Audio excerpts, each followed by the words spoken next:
31 other NFL teams are trying to find the next Puka Nacua.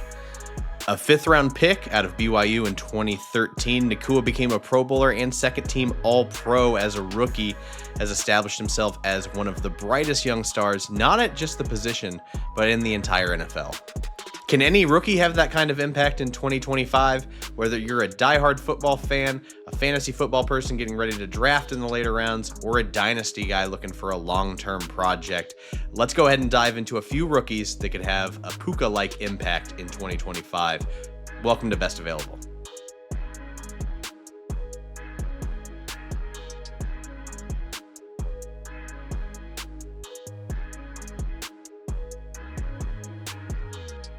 Before we get started, thank you so much for watching the channel. Make sure that you subscribe on YouTube and follow us on Best Available YT on Instagram, TikTok, and Twitter.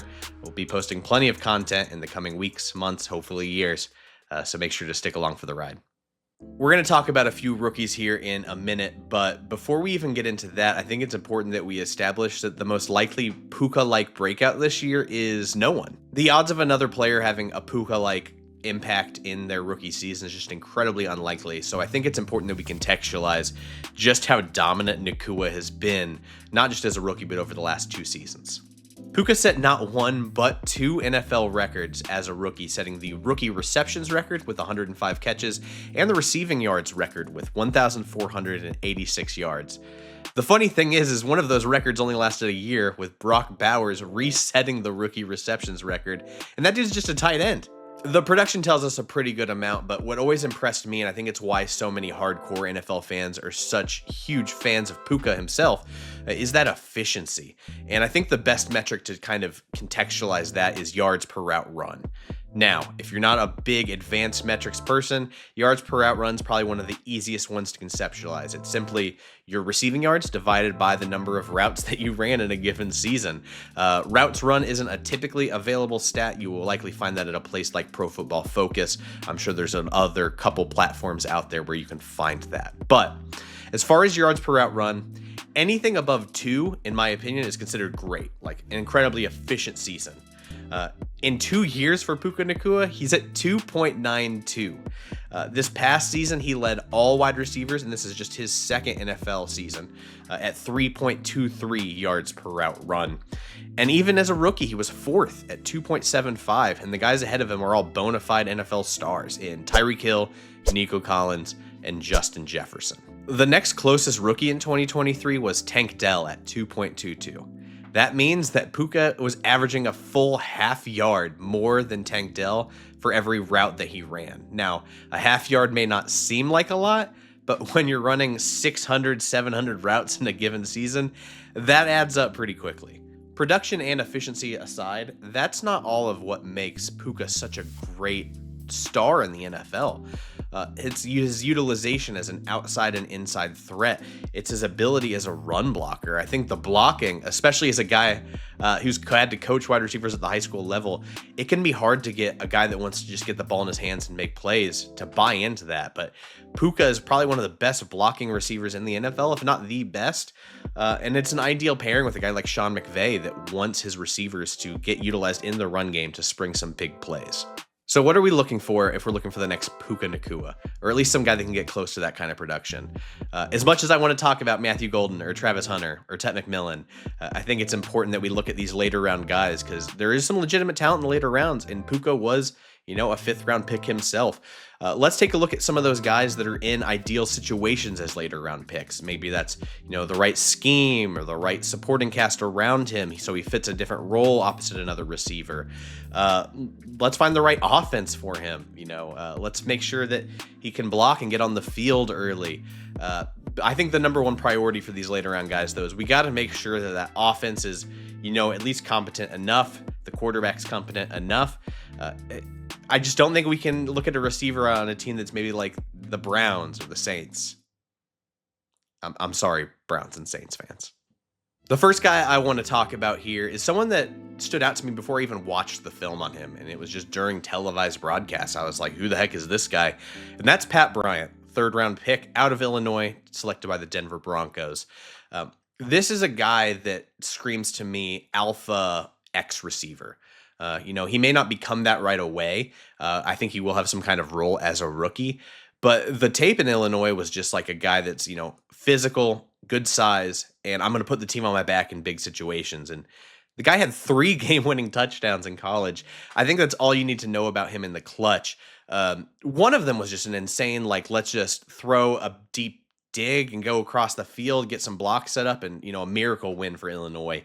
Uh, Pat Bryant is just one of those dudes, and I think the Broncos got a legitimate steal here. For my notes, I had him as a top 10 wide receiver. I did have a firm day 2 grade on him. About 6'2" and 204 pounds. That's what he's listed at.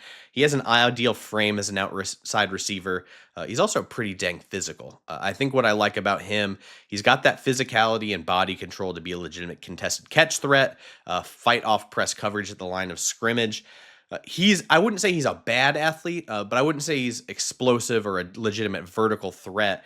But he has enough nuance in his route running with his footwork, shoulder eye manipulation. I think that he can find some separation there.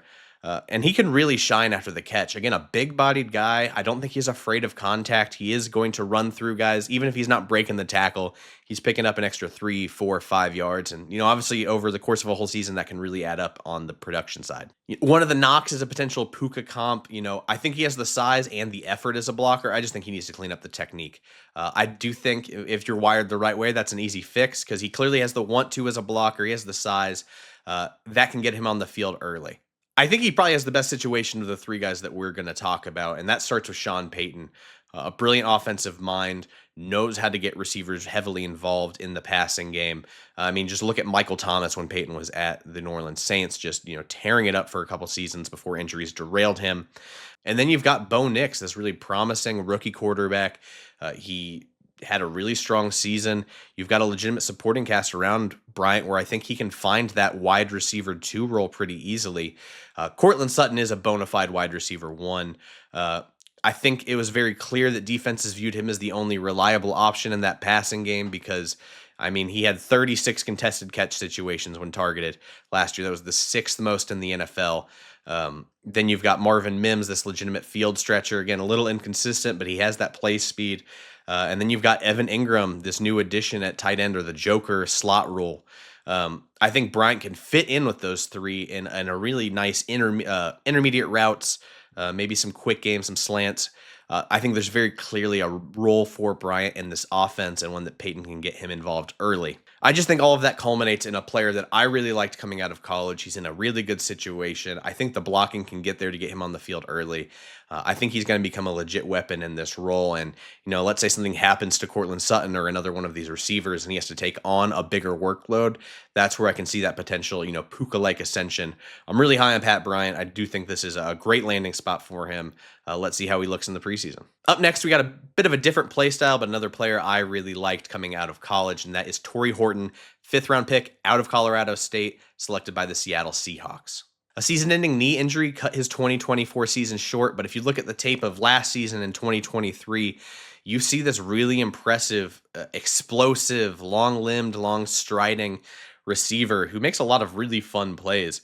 Whether it is some, difficult catches or even some kind of sharp elusiveness after the catch, he's a really fun option that I think can potentially fill a void for the Seattle Seahawks. As far as what kind of void I'm talking about, it's just simply the lack of an outside option on the Seahawks offense. The 2 main targets for new quarterback Sam Darnold are clearly going to be Jackson Smith and Jigba, who absolutely tore it up out of the slot this year. I imagine him to still be the primary focus in the middle of the field. But then the other major addition this offseason, after losing DK Metcalf and Tyler Lockett, was Cooper Kupp, another slot guy who's likely going to find a lot of his work in the middle of the field. Is he going to play some outside? Obviously, it looks like with the injuries piling up, is he starting to slow down a bit? Can he handle an outside role?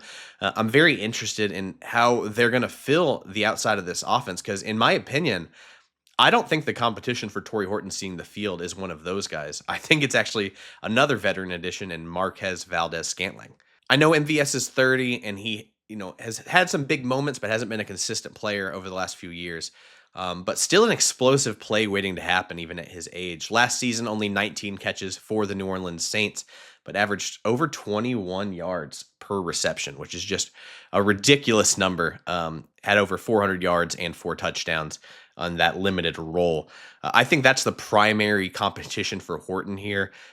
They need an outside threat. They need someone that can, take the top off the defense. I think Horton can do that, but I still also like him as this outside guy that can work in the intermediate and short game and make some plays after the catch because of just how, wiry, explosive, long-limbed he is. I think there's a role for him at all 3 levels of the offense.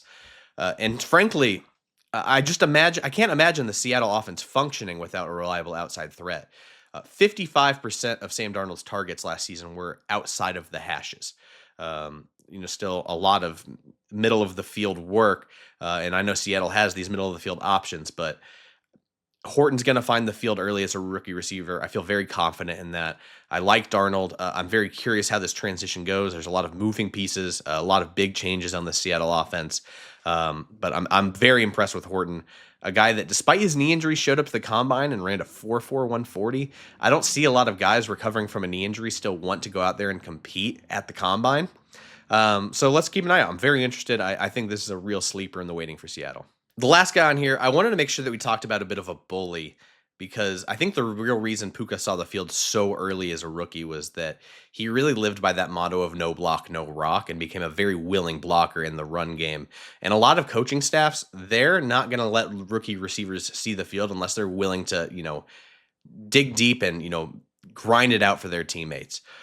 I think Elic Ayomanor of the Tennessee Titans, 4th round pick, out of Stanford is just the perfect example of that.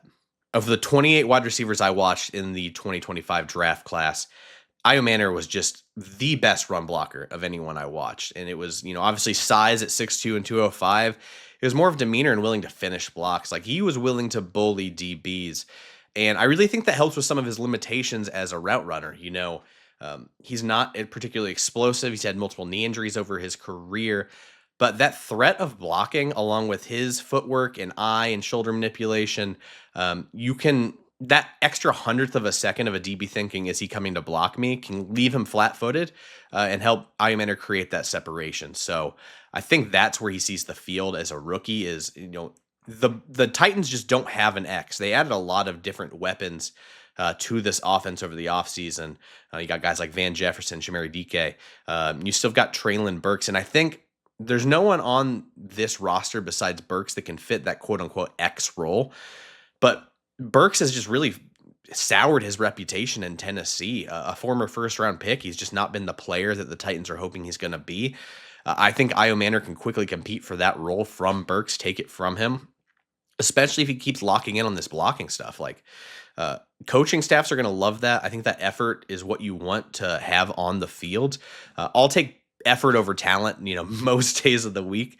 I would love both, but I think Ayomanor's mentality is going to help him get better at everything else. I think he's going to be an asset immediately as a run blocker.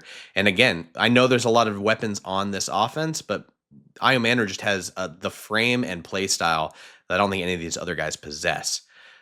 That alongside number 1 pick Cam Ward at quarterback has me really intrigued in his potential fit in Tennessee.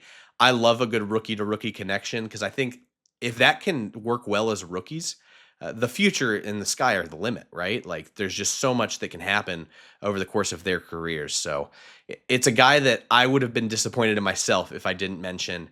I don't know if he's going to be 1,000-yard receiver right away or anything like that, but his ability to block is going to help them see the field so quickly. I'm just very impressed. So let's see if that blocking carries over to the NFL level. Let's see if he can stay healthy, keep finding the field. I'm excited to watch him in the preseason, see how he does against some other NFL competition. That's going to be it for today's episode. Thank you so much for watching. Make sure that you subscribe to the YouTube. Follow us on socials at BestAvailableYT. YT as in YouTube. And again, let us know in the comments, who do you think is going to be the next breakout Puka-like star this year? Is it anyone I mentioned? Is it anyone I didn't mention? We love the comments, love the feedback. We'll hope to see you later this week with a prospect preview, a guy that I'm really excited to break down. Until then, we'll see you next time. Thank you for watching. Best Available.